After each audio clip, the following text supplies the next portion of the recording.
와, 저번에 올린 이야기가 반응이 엄청 뜨겁더라. 우선 너희가 질문한 것들에 대해 대답을 좀 해줄게. 첫째로, 엄청나게 많은 사람들이 내 이야기가 어디서 들어본 것 같다고 하더라고. 하지만 난 절대 거짓말을 하는 게 아니야. 그만큼 그런 수상한 실종 사건들이 실제로 어디선가 벌어지고 있다는 뜻이겠지. 사실 내가 직접 겪은 그런 기묘한 실종 사건이 엄청 많은 건 아니야. 하지만 가능하면 전부 이야기하도록 노력해 볼게. 아, 그리고 그 계단에 대한 얘기도 엄청 많더라고. 그걸 봤다는 사람이 그렇게 많을 줄은 몰랐어. 계단들은 정말 다양한 모양과 크기, 그리고 제각각의 상태로 나타나고 있더군. 어떤 것들은 완전히 황폐화된 채 낡아 빠진 모양을 하고 있고, 또 어떤 것들은 완전히 새 것 같은 모양인가 봐. 내가 본 것 중 하나는 등대에서 가져온 것 같은 모습을 하고 있었어. 금속으로 된 나선형의 계단이었지. 만들어진 지 아주 오래된 것처럼 보이기도 했어. 어떤 사람들이 궁금해하는 것처럼 계단은 결코 하늘 위로 무한하게 뻗어 있지는 않아. 그리고 사람의 시야를 벗어날 정도로 높이 솟아있지도 않지. 내가 전에 말했듯이 그냥 아무 데서나 볼 수 있는 계단 중 하나를 그대로 잘라내서 누군가 숲 한가운데 가져다 놓았다고 상상하면 될 거야.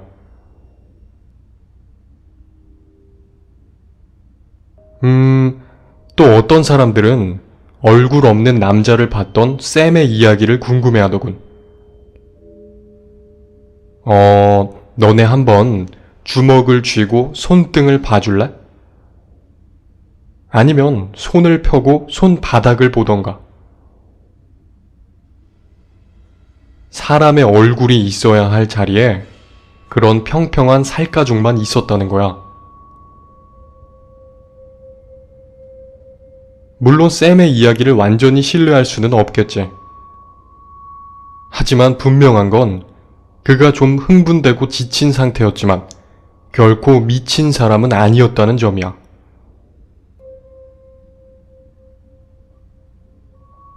좋아. 이제 새로운 이야기들을 좀 해줄게. 본부로 들어오는 연락 중 반 정도는 그냥 평범한 구조 요청이야.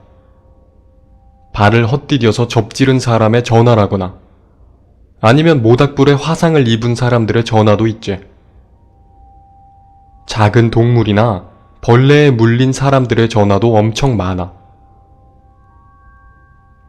그리고 그런 평범한 신고를 제외한 나머지 반은 모두 사라진 사람에 대한 실종 신고지.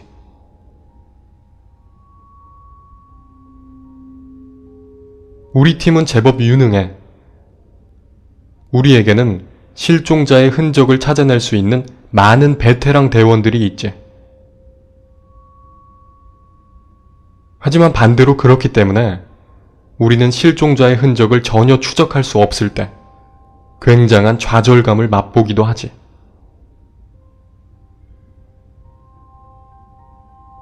또 하나 우리를 당황하게 만드는 경우는 우리가 실종자의 흔적을 찾았더라도 그 흔적이 우리를 실종자로 데려가는 것이 아니라 더 많은 의문과 더 많은 혼란으로 인도하는 경우야. 한 번은 어떤 할아버지가 혼자 하이킹을 나온 일이 있었어. 아주 잘 정비된 도로를 따라 그냥 걷기만 하면 되는 코스였지.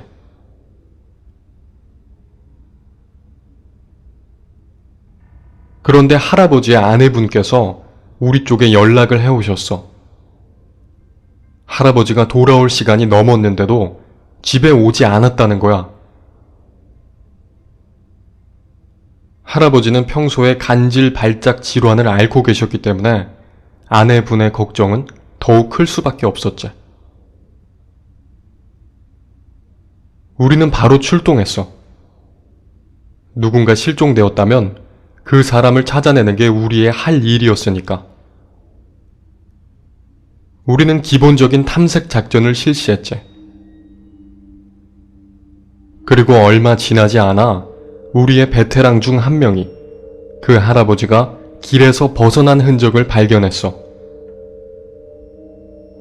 우리는 부채꼴로 진형을 만들어 수색을 계속했지. 우리가 커버할 수 있는 최대한의 영역을 확보하면서 말이야. 그런데 갑자기 무전기에서 수색 중인 모든 대원들에게 복귀 명령이 떨어졌어. 본부와 멀지 않은 곳에 한 지점으로 모이라는 연락이었지.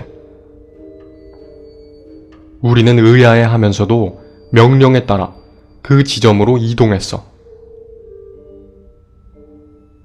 보통 그런 긴급 복귀 명령은 누군가 실종자를 찾았는데 심하게 부상당한 상황이라 안전하게 이송하기 위해 다수의 인력이 필요한 경우에 내려지곤 했지. 그래서 우리는 이번에도 그런 상황일 거라 생각했어. 하지만 명령 지점에 도착했을 때 무전기를 통해 연락해온 우리의 대장은 어떤 나무 근처에서 위쪽을 쳐다보고 있었어. 난 먼저 도착해 있던 동료 대원에게 대체 무슨 일이냐고 물었지. 그는 자신의 손가락을 나무 위쪽을 향해 뻗어 보였어. 나는 위를 쳐다보았지. 그리고 내가 보는 것을 믿을 수 없게 되었어.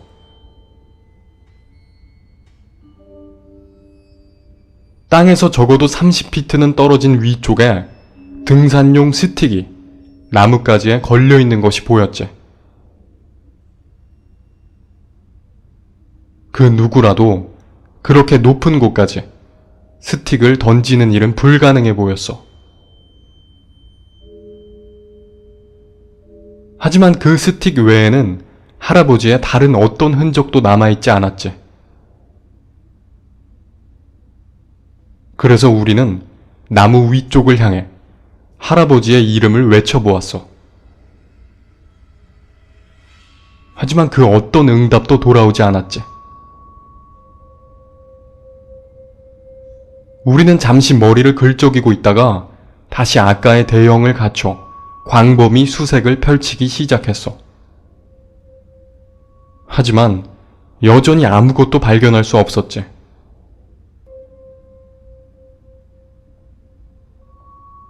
밤이 깊어지기 전에 개를 대동하여 탐색에 총력을 기울였지만 개들은 계속 우리를 그 문제의 나무 아래로 데려갈 뿐이었어.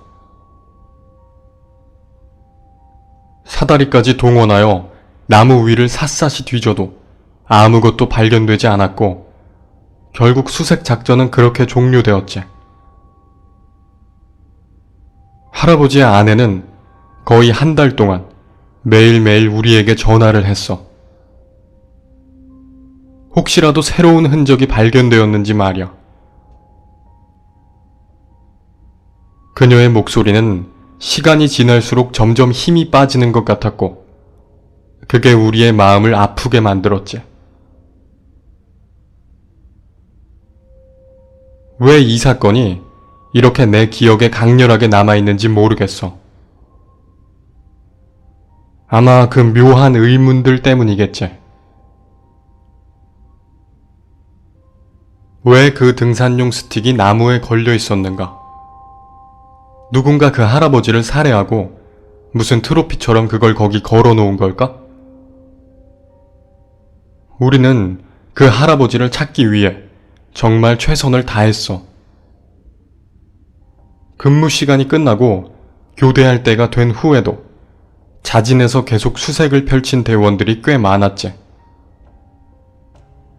하지만 우리는 결국 그를 찾지 못했어.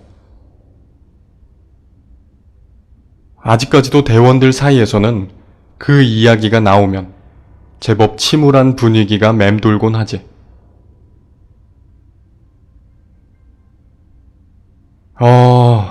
이번엔 또 다른 이야기야. 실종자가 아이였던 경우지. 아이가 실종된 경우에 우리는 대개 제발 살아만 있어달라고 간절히 빌곤 하지. 아이의 경우 성인보다 위험 상황에 대한 대처 능력이 더 약하기 때문이야. 물론 아이가 사망에까지 이르는 경우가 그렇게 많은 건 아니지.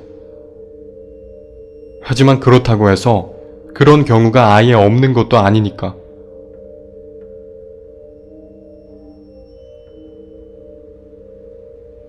이 이야기는 내가 실제로 그런 사건을 목격했을 때의 일이야. 한 어머니와 그녀의 세 자녀가 소풍을 나왔어. 그들이 있던 공원에는 작은 호수가 하나 있었지. 아이 중 한 명은 6살, 또 한 명은 5살, 그리고 나머지 하나는 3살이었어.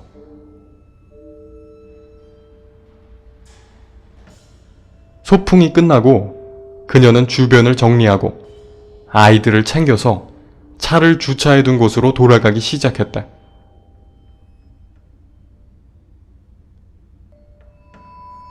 자, 우선 정보를 좀 주자면 문제의 그 호수는 주차장에서 2마일 정도만 걸어가면 있는 곳이었어. 주차장으로 가는 길은 무슨 밀림 같은 것도 아니고 아주 잘 닦인 인도가 직선으로 놓여 있었지. 주차장과 호수는 그렇게 가까운 곳에 말끔한 길을 통해 연결되어 있었어. 그 사이에서 길을 잃는 것은 일부러 길을 벗어나 숲 언저리로 진입하지 않으면 불가능한 일이었지.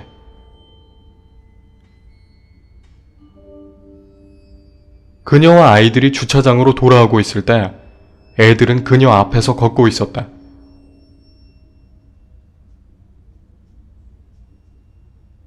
그때 그녀 뒤에서 누군가 다가오는 소리가 들렸고 그녀는 뒤를 돌아보았지. 하지만 뒤에는 아무도 없었어. 그래서 그녀는 다시 앞을 보았지. 고작 3초 정도 걸린 일이었어. 그런데 그 사이에 그녀의 5살짜리 아들이 사라져 있었어.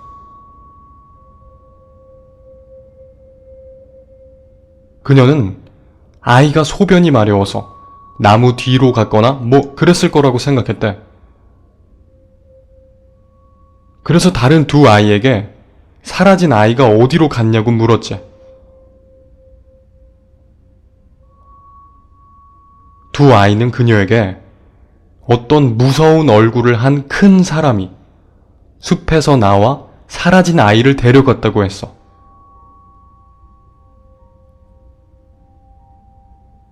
그런데 2명의 아이는 모두 무서워하거나 놀란 상태가 아니었지. 나중에 그녀가 말하기를 애들은 마치 약에 취약이라도 한 것 같은 모습이었대. 좀 넋이 나가고 정신이 몽롱한 상태 있잖아.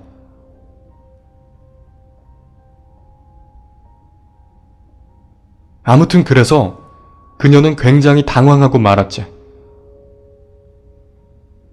여기저기 미친 듯이 헤매면서 사라진 아이를 찾아다닌 거야. 그녀는 아이의 이름을 부르면서 마구 뛰어다녔대. 그녀가 말하길 딱 한 번이지만 아이의 대답이 들려온 것 같기도 했대. 하지만 그녀는 너무 깊은 숲속으로는 뛰어들어갈 수 없었어. 왜냐면 챙겨야 할 2명의 아이가 남아있었으니까. 그래서 그녀는 다급히 전화기를 꺼내들고 우리에게 신고 전화를 했어. 우리는 즉시 응답했고 곧장 팀을 꾸려서 수색을 시작했지. 하지만 고작 몇 마일밖에 되지 않는 작전 반경 내에서 우리는 그 아이의 아주 작은 흔적조차 발견하지 못했어. 개들도 아무런 냄새를 맡지 못했고 심지어 풀밭의 발자국이나 나뭇가지가 꺾인 흔적도 찾지 못했지. 말 그대로 그 아이가 거기 있었다는 아무런 흔적도 나타나지 않은 거야. 그래서 우리는 잠시 그 어머니를 의심할 수밖에 없었지. 그 아이가 실제로 있었는가에 대해서 말이야.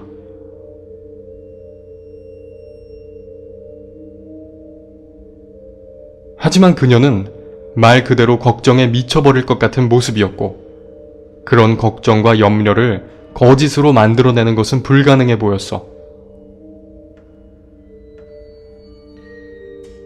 그래서 우리는 그 아이를 몇 주에 걸쳐 찾아다녔지.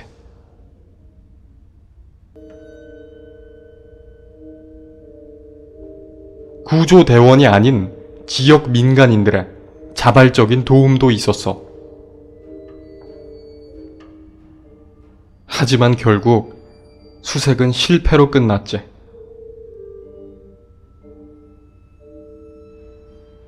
지역 주민들은 계속해서 단서를 찾아보겠다고 아이의 어머니에게 약속했어.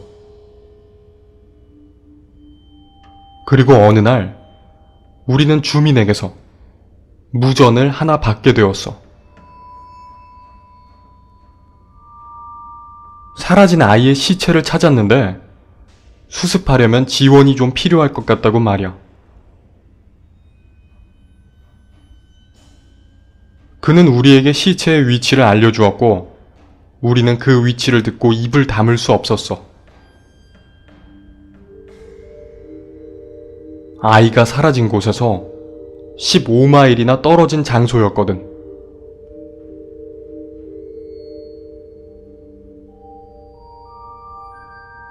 나는 그 애가 어떻게 그 장소에 가 있는 건지 파악해보려 했어. 하지만 마땅한 답이 떠오르지 않았지.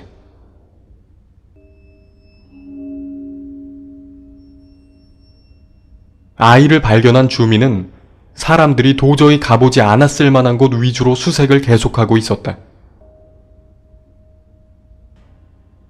그래서 그 높다란 바위산을 올라가던 중이었고 결국 반쯤 올라갔을 때 그는 뭔가를 발견했지. 바로 바위 틈 사이에 낀 채 누워있는 시체였어.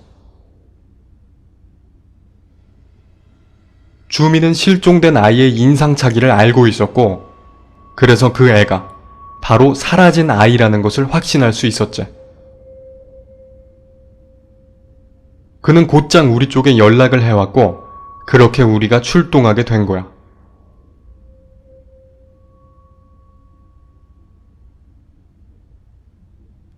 아이의 시체를 평지로 내리는데 거의 1시간이 넘게 걸렸어. 우리는 모두 우리가 겪고 있는 일을 믿을 수 없었지. 아이가 어떻게 15마일이 넘는 곳까지 왔느냐는 둘째치고 이렇게 시체를 운반하기조차 어려운 바위산 위에 누가 이 아이를 데려왔냐는 게 가장 큰 의문이었어. 산의 경사는 정말 가팔랐고 등산 장비를 갖춘 대원들이 오르내리기에도 많은 수고를 필요로 하는 장소였지. 고작 5살짜리 소년이 혼자 이런 곳에 올라오는 것은 불가능해 보였어. 하지만 더 이상한 점은 아이의 몸에 아주 작은 상처 하나도 없었다는 거야. 신발까지 벗겨져 있었지만 그 발은 더러운 상태도 아니었고 조그만 상처 하나 없이 깨끗한 채였지. 우연히 짐승 같은 게 그 아이의 시체를 발견해서 여기저기 물고 다녔던 건 아닌 것 같아. 그렇다면 상태가 그렇게 멀쩡할 리는 없겠지. 심지어 아이는 죽은 지 그렇게 오래된 것 같지도 않았어. 만약 한 달 동안 그 바위산에 죽은 채로 있었다면 분명 시체는 많이 부패한 상태였겠지. 하지만 아이의 상태는 죽은 지 고작 하루나 이틀이 채 지나지 않은 것처럼 보였어.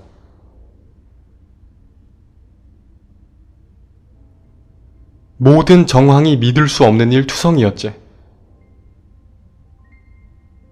그게 바로 내가 겪은 가장 기묘한 실종 사건이야. 나중에 검시관이 아이의 사인을 밝혀냈어. 바로 추위에 대한 노출 때문이었지. 그 아이는 바위산에서 얼어 죽은 것이었어. 기온이 극도로 낮아지는 새벽녘에 우리가 발견하기 바로 이틀 전에 말이야. 용의자를 추려낼 수도 없었어. 단서도 근거도 아무것도 없었으니까. 그래서 그 일은 지금까지도 영문을 알 수 없는 미결 사건으로 남아있어. 안타까운 일이지.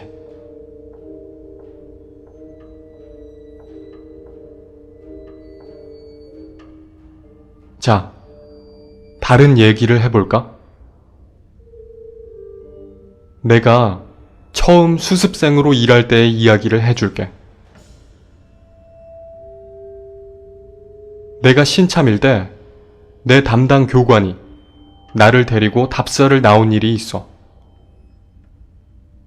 실종자들이 자주 발견되는 장소를 알려주기 위해서였지. 그건 유명한 트레킹 코스 근처에 있는 자연적으로 만들어진 저지대였어. 사람들은 무의식 중에 내려가는 코스를 선호하게 되거든. 왜냐면 그쪽이 걷기 편하니까. 우리는 그 지역을 향해 걸어갔어. 본부에서 몇 마일 정도 떨어진 장소였고 1시간 정도 걸려 거기 도착할 수 있었지.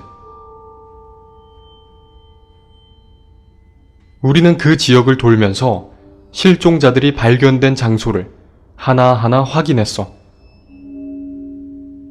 그런데 그때 저 멀리에서 뭔가가 내 눈에 포착되었어. 직선으로 이루어진 어떤 구조물이었지.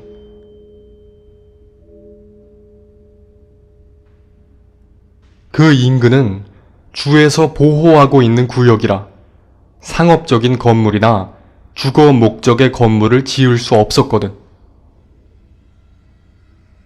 하지만 내가 보았던 건 분명 직선으로 이루어진 뭔가의 형태였어. 자연적으로 생겨난 그 무엇도 그런 직선 모양을 가질 수는 없었지. 나는 내 교관에게 내가 본 것을 말했어. 하지만 그녀는 아무런 대답도 하지 않았지. 교관은 그저 뒤로 물러난 채 나에게 그걸 한번 자세히 탐사해보라고 했어. 그래서 난 조심스럽게 그것에 20피트가량 가까이 접근했지. 그리고 난 온몸에 털이 곤두서는 것 같은 느낌을 받았어. 그건 바로 계단이었거든. 숲 한가운데에 난데없이 놓여있는 계단 말이야. 정상적인 상황이었다면 그 계단이 이상할 것은 아무것도 없었어. 카펫이 깔린 10칸짜리 평범한 계단이었으니까.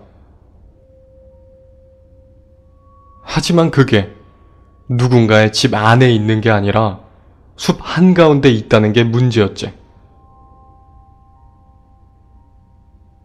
계단의 양옆을 관찰해보니 그건 나무로 만들어진 게 분명해 보였어. 마치 비디오 게임 같은 광경이었지. 컴퓨터가 어떤 집을 로딩하다가 갑자기 문제가 생겨서 계단만 덜렁 내놓은 것 같은 광경이었어. 나는 이리저리 머리를 굴리며 이 상황을 논리로 이해해 보려고 했지. 그때 내 교관이 내 옆으로 다가섰어. 그리고 아무렇지 않은 태도로 계단을 바라보았지. 마치 그게 세상에서 제일 정상적인 계단이라도 되는 양 말이야. 나는 그녀에게 저 계단이 도대체 왜 저기 놓여 있는 거냐고 물었어. 그녀는 그제서야 피식 웃으며 내게 대답해 주었어.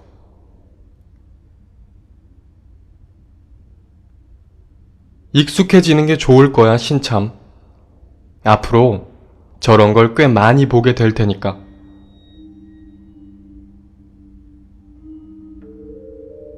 나는 그 계단에 조금 더 가까이 다가서려고 했어. 하지만 그녀가 내 팔을 붙잡고 만류했지. 아주 강하게 말이야. 나라면 그런 짓 안 할걸? 그녀가 말했어. 그녀의 목소리는 여전히 아주 태연했지. 하지만 그녀의 손길은 몹시 완고했어. 그래서 난 제자리에 멈춰 그녀를 바라보았지.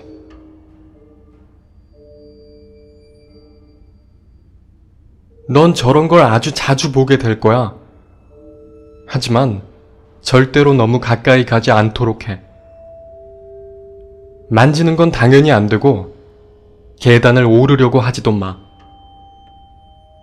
그냥 저게 없는 것처럼 무시하도록 해.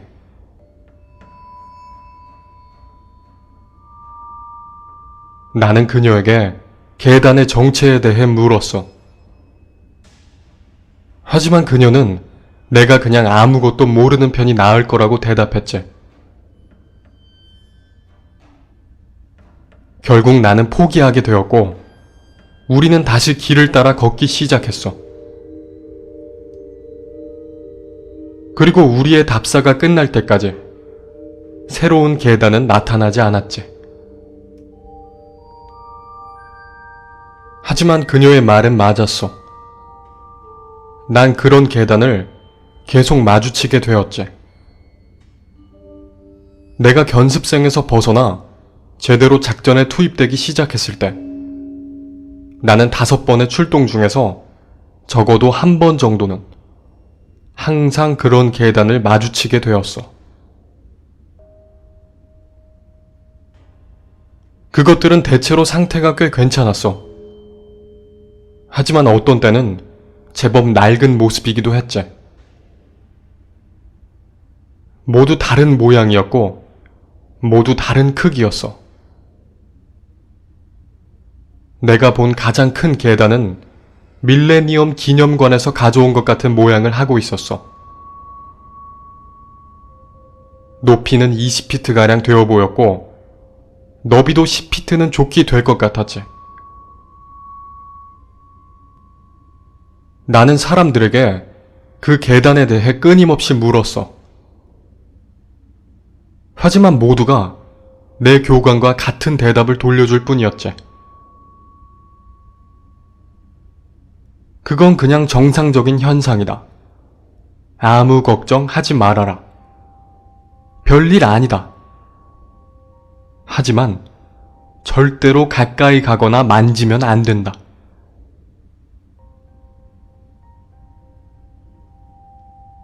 내가 경력이 좀 쌓이고 내가 맡은 견습생들이 그 계단에 대해 내게 물어오는 일이 생겼지. 그러면 나는 그들에게 내가 들었던 것과 똑같은 대답을 해줄 수밖에 없었어.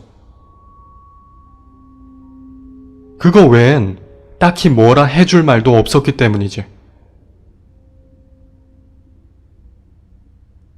언젠가 나는 내가 그들에게 그리고 내 자신에게 조금 더 나은 대답을 해줄 날이 오길 기대하고 있어. 안타까운 건 아직까지 그럴 기미가 딱히 보이지 않는다는 거지.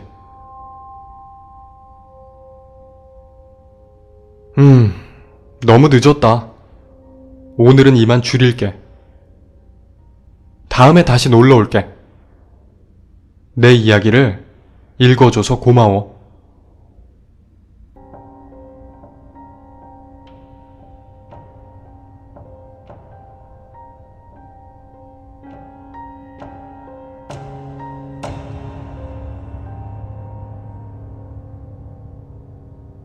오늘의 이야기는 여기까지입니다. 아무쪼록 들어주셔서 감사합니다.